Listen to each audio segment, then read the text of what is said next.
जय श्री कृष्ण मित्रों, एकादशी व्रत कथा आरंभ। ओम श्री गणेशाय नमः। एक बार भीमसेन को बड़ी चिंता होगी। पांडव 5 भाई थे, आप लोगों को पता है। मारा भीमसेन को बहुत चिंता हो गई कि मेरी माता कुंती, मेरे भाई व्रत भी करते हैं, दान पुण्य भी करते, उन्हें मोक्ष की प्राप्ति हो जाएगी, स्वर्ग की प्राप्ति होगी, लेकिन ना मैं व्रत कर पाता हूँ। मैं क्या करूँ जिससे मोक्ष की प्राप्ति हो। बड़े परेशान थे कई दिनों से। अब वो वेद व्यास ऋषि मुनि के पास गए और उनके श्री चरणों में प्रणाम किया। वेद व्यास बोले, अरे भीमसेन, तुम बहुत चिंतित दिख रहे हो, क्या बात है? बोला, हे मुनिवर, आपके श्री चरणों में मेरा सच्चित प्रणाम। बोले, क्या बात है? बोले, मेरे भाई व्रत करते हैं अपने उद्धार के लिए, और मैं दिन में तो कई बार खाता हूँ, उनके हिस्से का भी भोजन कर लेता हूँ। मेरे पेट की अग्नि शांत नहीं होती है। अब मुझे ये चिंता सता रही है कि मैं क्या करूं। ऐसा कौन सा व्रत करूं जो मुझे भूख भी ना लगे और व्रत भी थोड़े में पूरा हो जाए। वेद व्यास जी बोले, हे भीमसेन, अगर मोक्ष की प्राप्ति चाहते हो, पापों से मुक्ति चाहते हो, तो तुम्हें महीने में 2 एकादशियाँ आती हैं, एक कृष्ण पक्ष की, दूसरी शुक्ल पक्ष की। जो इन 24 एकादशियों का व्रत नियम से, विधि विधान से करता है, उसे अवश्य ही हरि कृपा मिलती है और मोक्ष की प्राप्ति होती है।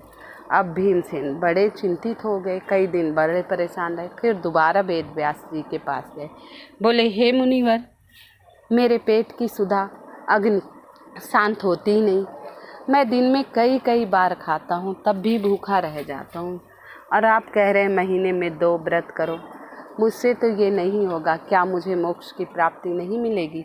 बोले, अगर तुम स्वर्ग चाहते हो और मोक्ष की प्राप्ति चाहते हो, हरि कृपा चाहते हो, हरि के श्री चरणों में स्थान चाहते हो, तो तुम्हें ये 24 एकादशियों का व्रत जरूर करना पड़ेगा। भीम बड़ी देर तक बैठे रहे। बोले, हे मुनिवर, कोई रास्ता बताइए आप ही। वेद व्यास जी बड़ी देर बाद बोले, हे भीमसेन, जेठ मास की शुक्ल पक्ष की निर्जला एकादशी आती है। जेठ मास की शुक्ल पक्ष की निर्जला एकादशी आती है, लेकिन ये बहुत कठिन व्रत है।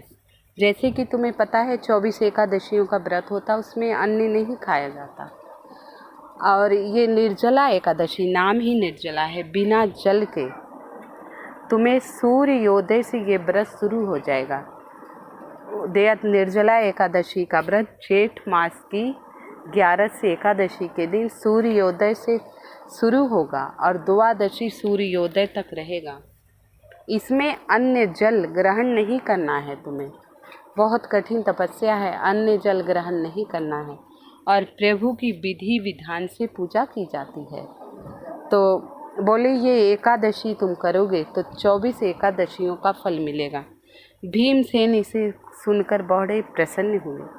बोले, हे मुनिवर, कृपया इसका विधि विधान बताइए। बोले, ब्रह्म मुहूर्त में उठकर गंगा जल डालकर स्नान करना, श्री हरि का स्नान कराना पंचामृत से, उन्हें पीताम्बर पहनाना और खुद भी पीले वस्त्र धारण करना, मौसम के जो फल हैं उनके भोग लगाना, माखन मिश्री का भोग लगाना, केसरी युक्त खीर बनाना, क्योंकि ये एकादशी में चावल तो नहीं खाया जाता, इसलिए मखाने या साबूदाने की केसरी युक्त खीर प्रभु को बहुत पसंद है। और जब भोग लगाओ श्री हरि को, तो तुलसी दल अवश्य डालना।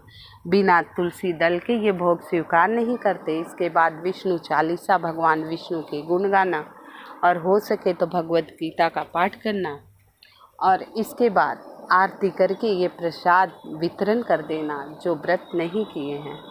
बोले, ठीक है। बोले, ठीक है प्रभु। और द्वादशी के दिन सुपात्र ब्राह्मण को दान करके ही इस व्रत का पारण करना, तभी अन्न खाना है। पारण चावल से किया जाता। भीमसेन को सारा एकादशी का नियम बता दिए और बोले, रात्रि में जागरण करना है। अब भीमसेन ये सुनकर बड़े प्रसन्न हुए, अति प्रसन्न हुए। चलो, मुझे महीने में 2 नहीं करनी, साल में 1 व्रत करना है। किसी प्रकार मैं प्रभु का ध्यान करके इस व्रत को अवश्य करूँगा। संकल्प लिया, व्रत विधि जान गए। अब कुछ समय बाद जेठ मास के शुक्ल पक्ष की निर्जला एकादशी आई। उस दिन सूर्योदय से कुछ खाया पिया नहीं। सभी भाइयों को माता कुंती को बड़ा आश्चर्य हुआ। वो प्रभु की पूजा किए और प्रभु से शक्ति मांगे, मेरे पेट की अग्नि शांत कीजिए, कम से कम ये एकादशी व्रत मैं कर पाऊँ नियम से प्रभु, मेरा भी उद्धार हो और मुझे भी मोक्ष की प्राप्ति हो। जब प्रभु से ऐसे अर्जी लगाए तब प्रभु ने उन्हें सामर्थ्य दिया। जिस प्रकार वेद व्यास जी ने उन्हें बताया, सुबह उठे भीमसेन, स्नान किए और फिर चौकी सजाई, प्रभु को स्थापित किया, श्री चरणों को उनके धुला, इसके बाद भोग लगाया और फिर दूसरे दिन द्वादशी सूर्योदय के बाद ही ये व्रत टूटा। सूर्योदय के बाद उन्होंने प्रभु के यहाँ भगवान श्री कृष्ण को दान दिया बहुत सारी चीज़ें और सुपात्र ब्राह्मण को दान देकर उन्हें भोजन कराया और सामर्थ्य अनुसार भीमसेन ने उन्हें दक्षिणा दी।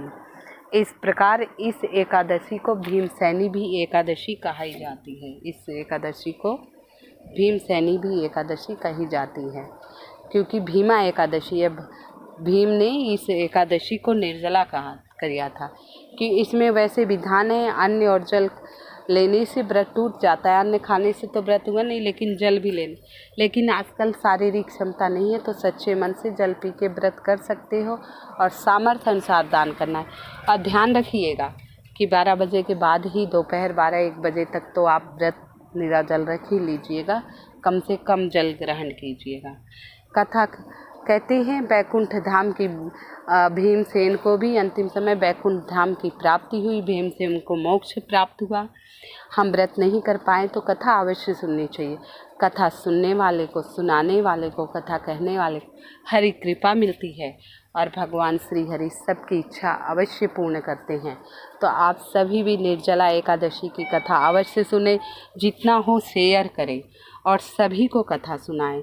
और सभी महिलाएं एक साथ बैठकर कथा सुनती हैं। इसके बाद कीर्तन, भजन, विष्णु चालीसा, भगवान विष्णु की महिमा का गीत गाती हैं, तो इससे अनंत गुना फलों की प्राप्ति होती है। बड़े शुभ योग बन रहे हैं।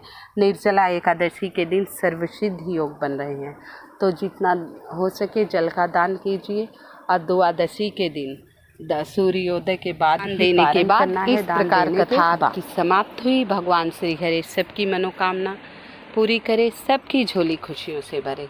और इस दिन जितना हो सके राधे नाम, भगवान श्री कृष्ण के नाम का जाप करना। कोई मजदूर काम करता मिल रहा है तो उसको जल अवश्य पिलाना, उसके बच्चों को कोई खाने की चीज़ देना, धूप में काम कर रहे हैं ऐसे लोगों को दान देने से, खिलाने पिलाने से बहुत पुण्य की प्राप्ति होती है। आशा करती हूँ आप सभी को कथा पसंद आ रही हो तो कृपया लाइक एवं सब्सक्राइब अवश्य कर दीजिएगा। कमेंट में श्री हरि विष्णु जरूर लिख दीजिएगा। जय श्री कृष्ण। आप सभी को निर्जला एकादशी की बहुत बहुत शुभकामनाएं।